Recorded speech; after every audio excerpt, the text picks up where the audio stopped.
Hello everyone, today I figured I would show y'all my 2023 planner setup. Currently it consists of 4 planners, but this could always change throughout the year. So let's start with my main planner, which is of course the Hobonichi Techo Original in the A6 size. I've been using this planner consistently for 4 months and I'm really proud of myself, honestly, because I didn't think I was going to be able to fill a page a day, but I've come up with some tricks for days that are just a little boring or I'm a little too lazy to do anything important.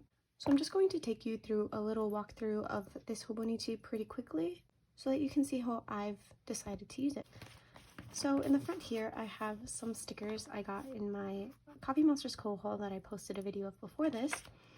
And I always keep them here because they're adorable and I plan to use them for everything. And then I also have some of these dotted sticker sheets.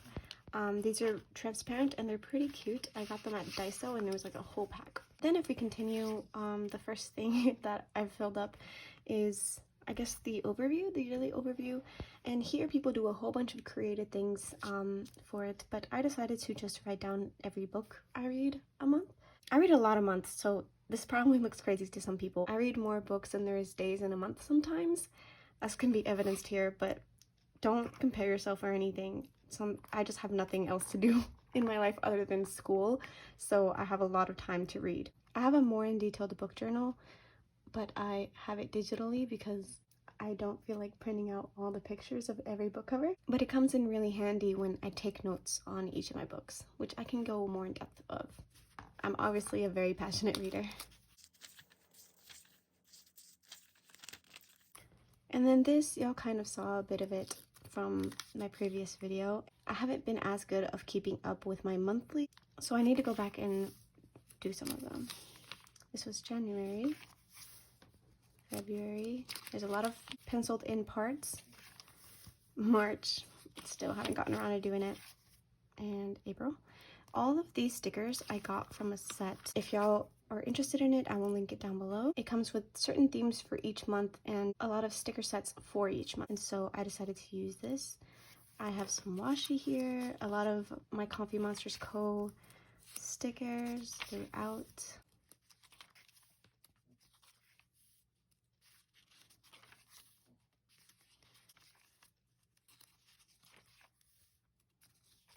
Then we come in to the monthly pages. I'll give a very quick overview of what they look like for me. I often draw people from shows I've watched, things I've done, books I've read. That's a book cover. Eating pizza. Some days I have a lot to write about and others not so much. I do little doodles. Preparing for university. Another sketch of a show I was watching. When I don't have a lot to write, I just take up as much space as I can. I do some doodles. This day I watched a lot of anime, so I just doodled characters from each one. This was the day I got my tattoo. I decided on a rainbow theme this time.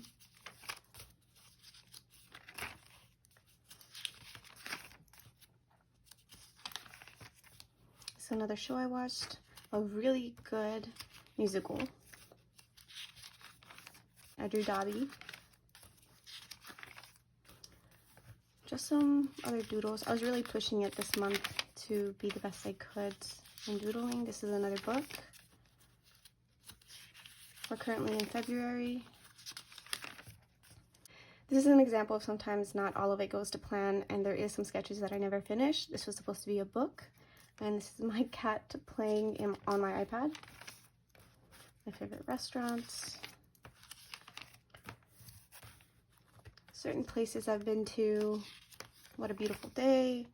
I'm really proud of this really sketched out Formula 1 drawing. I started using more washi tape and designs. Inside joke. Marvel Marathon. Spring break. This was a whole girls trip. I didn't like the washi tape, but then I regret removing it, but you know, sometimes things happen, as well as misspelling things. Here I basically just backtracked. I missed a couple days because of the trip, so I just wrote them all down on my phone, the things that we did that day and certain journals, and then I just filled them in later, and that's why there's no designs yet. I plan to go back because I do like all the pages filled out, but that's just the reality sometimes. Sometimes I'm just lazy. I put a lot of book quotes sometimes. And, yep. This was the day that I decided to start my YouTube channel, and I thought I would draw a little bit of that. This is supposed to be another book cover. Again, haven't gone through it.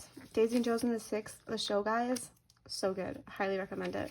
A couple more things. And then this is currently in April. I did a lot this day. This is supposed to be another book cover. Again, haven't finished that. This spread could have looked a lot better, but you know, you live and you learn. And then we're on today. So that's how I use my Hobonichi Techo. Next is two planners that basically do the exact same thing. I'm just going overkill at this point. This one is a Moleskine notebook, and this one is a traveler notebooks. And I use both of these to count my expenses. I don't spend too much. I am just a college student, but I do go out a bit, so I like to keep track of how much I'm spending. The reason I have two planners for my expenses is because I don't like the monthlies on the Moleskine. So this traveler's notebook is just a monthly notebook. As you can see, this is just an overview. Whereas in the Moleskine, I go into more detail. I basically separate the left column in two parts. I highlight on the left side what account the money came from, debit or credit, and then the amount of that transaction and where that transaction happened. So for example, whenever I go eat Popeyes, that much, and I just do that throughout. On this side, I put down basically a summary of how much I spent in each category in the month, and then sum up everything I've spent in the month, as well as how much I spent in each category, as in debit or credit. I also put when I pay my credit card, and some weeks have a lot more than others. And when the month ends, I like to take a complete total of how much I spent, debit, credit, sometimes cash when I use it, how much my savings has currently, how much I gained, how much I spent in total, and where all that money went through the whole month. And then I just completely start fresh. I really like this method because it allows me to see in great detail what I spend a week, which is really important when you're spending probably like a lot of money a week. Before doing this, I didn't know how much I was spending. And once I started this, I realized how much I really do spend a week, which is sometimes concerning and other times not so much. So yeah, these are my expense trackers. Lastly, the last planner I have is another small Moleskine notebook. This one, however, is primarily for my school assignments. If you're a student, I really recommend having this. It's basically the same as the large green Moleskine notebook because it's a weekly planner, but I really do like this for school. I like the monthlies in this case to highlight some of important days, or examples here are test days. As you can see here, I have a header of the class that I'm taking and then the assignment required for that day. I just go in and fill it in cross it out whenever I have completed the assignment. And this really helps. Sometimes I do summaries of my grades in that week. Sometimes I take some school notes on there. Notes for myself on how I took the tests. And just little things like that. This really helps me stay focused in what I have to do, and it's really convenient to take the class and write down any other due dates that are required. Thank you guys so much for watching, and I'll see you guys next time.